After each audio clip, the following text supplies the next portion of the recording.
Dr. Sydney Themba Zola Skweyiya, as he was known in exile as Zola Bona and Martin Lwangu Lwangu, was born on the 14th of April 1942 in Simonstown near Cape Town. He received his primary education in New Brighton, Port Elizabeth, as well as Retreat in Cape Town.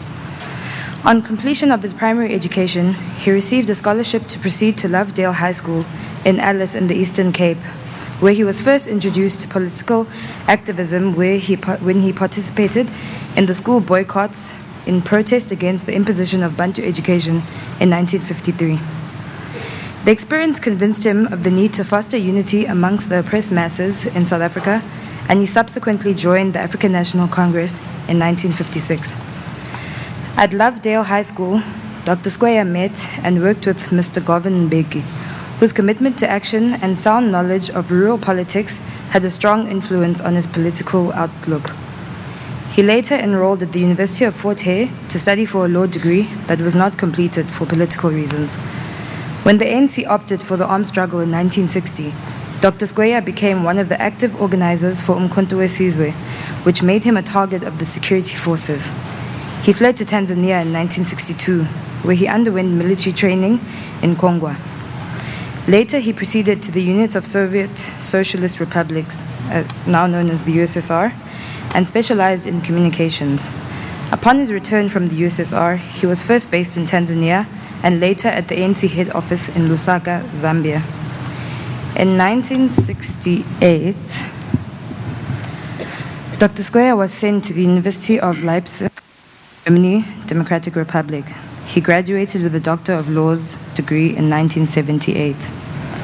Upon his return from the German Democratic Republic, he was deployed in different capacities in the ANC. In 1982, he set up the first ANC office in Addis Ababa, Ethiopia, and became its representative at the Organization of African Unity, now called the African Union. In 1985, Kabwe Consultative Conference of the ANC resolved, amongst others, to revive the legal unit to deal with the legal matters affecting the ANC. Dr. Skweyiya was recalled by the ANC from Addis Ababa to set up the Department of Legal and Constitutional Affairs. President O.R. Tambo charged this department with the responsibility to develop constitutional guidelines that would serve as a lodestar to the ANC in the future drafting of a democratic South African constitution. He carried out this responsibility with distinction and commitment that later contributed to the existence of a transformative constitutional state in South Africa.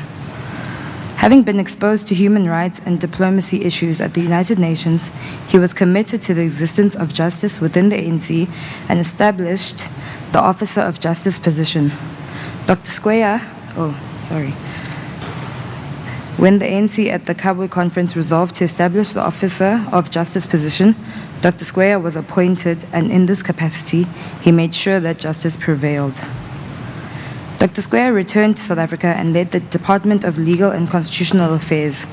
He was also appointed as the chairperson of the Constitution Committee of the ANC, which served as a research and consultative think tank to the development of the post-apartheid constitution. It was in this context that he assisted in the setting up of the Center for Development Studies at the University of the Western Cape as an institutional agency to carry out research and publish an occasional paper series on transitional politics and their impact on constitutional and legal dispensations. It was through the instrumentality of these papers that the evolving thinking in the ANC on its positions on constitutionalism and its transformative character were disseminated to the public to debate and information. In this respect, he authored and published papers on, for example, the land question, judiciary, local government, and constitutionalism. Dr. Skweyiya participated in the establishment of the South African Defence Fund. From 1990 to 1995, he was president of the Board of Trustees of the National Commission of the Rights of Children, and this demonstrated his compassion and belief in social justice. He was elected to the National Executive Committee of the ANC at its first conference after it returned from exile. In 1991, he became a member of the National Working Committee of the ANC. He was elected to these positions at subsequent ANC elective conferences until 2012. He was a member of the ANC Negotiations Committee on the Post-Apartheid Constitution at the Convention for Democratic South Africa. He was served as the chairperson of the ANC National Disciplinary Committee. Dr. Skweyiya was responsible as coordinator for setting up this ANC civil service unit in 1990, which trained and educated anti-apartheid activists in preparation for careers in the public service. These developments were timely because the ANC had to, at the same time, engage President F.W. de Klerk's government on issues pertaining to the civil service. The public service, as Dr. Skweyiya viewed it, was central to the governance of the country, its stability and efficiency, as well as effective delivery of services to all South Africans, regardless of race, class, and gender. Therefore, he ensured that the bilateral discussions and multi-party negotiations on the civil service were comprehensive enough to improve the lives of all South Africans, especially the dispossessed. He was a strong advocate for the education and relevant training of public servants. These had to incorporate the notion of batupele, people first. He was determined to establish a humanitarian public service grounded in the new constitutional values, informed by social justice and egalitarianism. In 1994, President Nelson Mandela appointed Dr. Skweyiya as the first post-apartheid Minister of Public Service and Administration. The first challenge he encountered in this job was the fact that his ministry had no department, as all the departmental staff resorted under the powerful Public Service Commission. He had to establish a new department from scratch. This, however, provided him with an opportunity to infuse the public service with black South Africans without having to deal with the nightmare of getting rid of the old order public servants whose jobs were constitutionally guaranteed by the sunset clauses of the Constitution. The second difficult task was to knit together a fragmented public service that was dismembered by apartheid. This task was not only made difficult by the number of different civil services, which were 14 at the time, but also by the fact that these civil services were at different stages of development.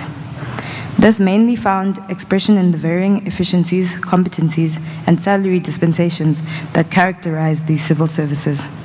Notwithstanding this mammoth challenges, Dr. Skweyiya's inherent drive and uncompromising commitment to service made it possible for him to complete the rationalization process within the prescribed timeframes. The white paper on the transformation of South African public service was developed and adopted to lay the foundation for the legislative changes designed to align the public service with the values and ethos of the new constitutional dispensation. Dr. Skweyiya was central to the drafting and adoption of this document.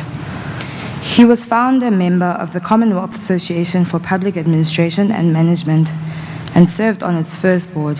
He strongly supported the establishment of the South African Association for Public Administration and Management that has successfully published a nationally and globally accredited competitive Journal of Public Administration. Dr. Skweyiya was the Minister of Social Development from 1999 to 2009. He was the champion of South Africa's comprehensive social protective system.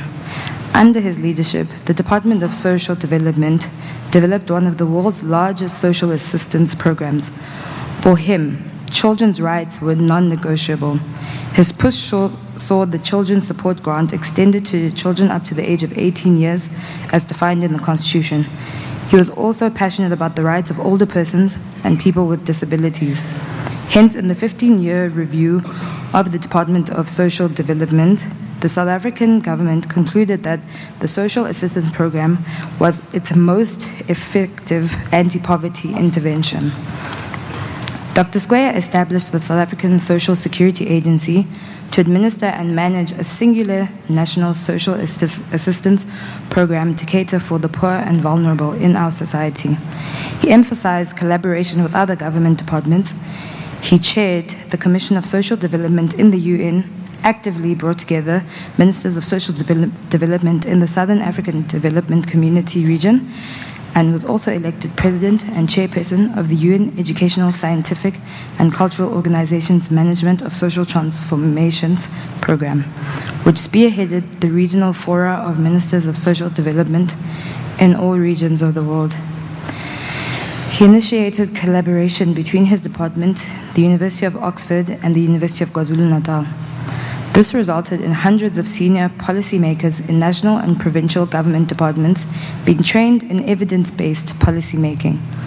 Upon retirement from active politics, he was appointed South Africa's High Commissioner to the United Kingdom of Great Britain and Northern Ireland in September 2011. He was bestowed with the Freedom of the City of London.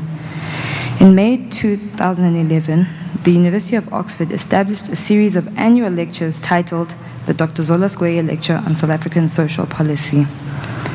Dr. Skweyiya is survived by his wife, former Ambassador Thuthukile Skweyiya, 3 sons, Vuyo, Keduktula, and Bugani, 2 daughters, Pila and Mandisa, and 12 grandchildren. Thank you.